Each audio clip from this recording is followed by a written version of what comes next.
There you go. To K. One of the unspoken benefits of children for adults is having an excuse to enjoy cartoons again. Not only for the nostalgic, entertaining factors, but to also relive your childhood through proxy and through a child's eye. Of course, as an adult with hopefully an adult developed brain, we can't help but observe more than we did as a child while proxying childhood. For example, for my daughter, the moment a glass display doesn't have touch inputs, it is immediately considered broken in her eyes. There's no consideration that there are still displays, which are just displays without touch inputs. This baffles my daughter, and I can't help but smile at her wonderment.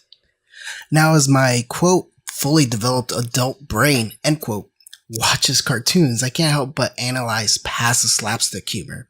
Children's literature and cartoons are rife with pigs who can walk upright as a human, talk like a human, and wear some clothes as a human, in a world where being pantless is completely acceptable for children and adults alike. Let's be reasonable. Buddy, if you don't put some pants on, you're gonna be coming... It really begs a question in this pantless universe. What kind of confusion are we putting our children in front of, where they may question a cartoon's superpowers, but not the fact that it's a talking, dancing pig? Allow me to thank everyone who participated by voting or submitting questions at askdumbquestions@gmail.com, as well as our Twitter and Facebook page. Today I'd like to answer the listener-submitted question, which reads as, why is it when watching cartoons with talking animals, we discuss the crazy situations they are in, but not the fact that they can talk? Get set. The answer is due to anthropomorphism and personification, which no matter how many times I've practiced this, I keep messing up either one of those words.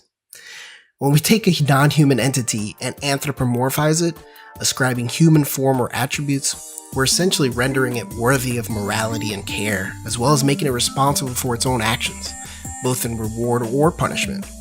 What motivates specific items or entities' anthropomorphism is more personal and likely related to a person's social connection, and or how lonely of a childhood they may have had, as well as an urge to simplify difficult or complex entities.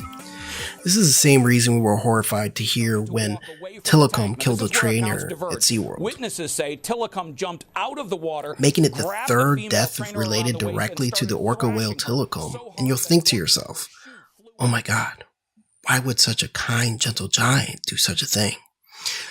We have no one to blame but ourselves. We allowed movies like Free Willy to paint an anthropomorphic picture of a kind, gentle giant while ignoring the fact that the orca whale behaved exactly how it should. It's a fucking wild animal with a nickname like Killer Whale living as a captive. Major as well.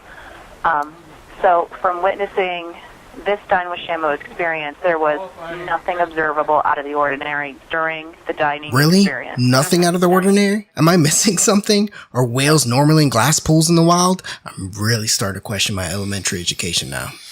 Storytelling is one of our species' primary method of understanding and relating to the natural world. Children already have a difficult time identifying the difference between reality and fantasy, especially before the 5th birthday. It distorts the content of stories and visual representation of animals in this example. And although I can understand how stories like the tortoise and the hare can teach us about patience, have we even bothered to ask if animals can even feel complex human emotions? Can a tortoise feel proud? Could a tortoise and a hare consider each other friends?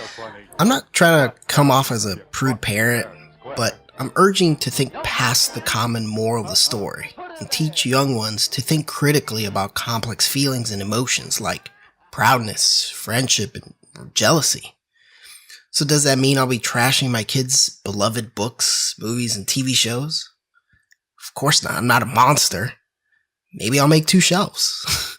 One shelf you'll learn that the penguin will only ever have one mate in its lifetime. The other shelf will hold movies who fool you into thinking that swimming with a killer whale I got Telecom on my underwear. That's the black has ever been a good idea. So next time you think to yourself, why is it when watching cartoons with talking animals, we discuss the crazy situations they're in, but not the fact that you can talk? Anthropomorphism is your answer. I can talk.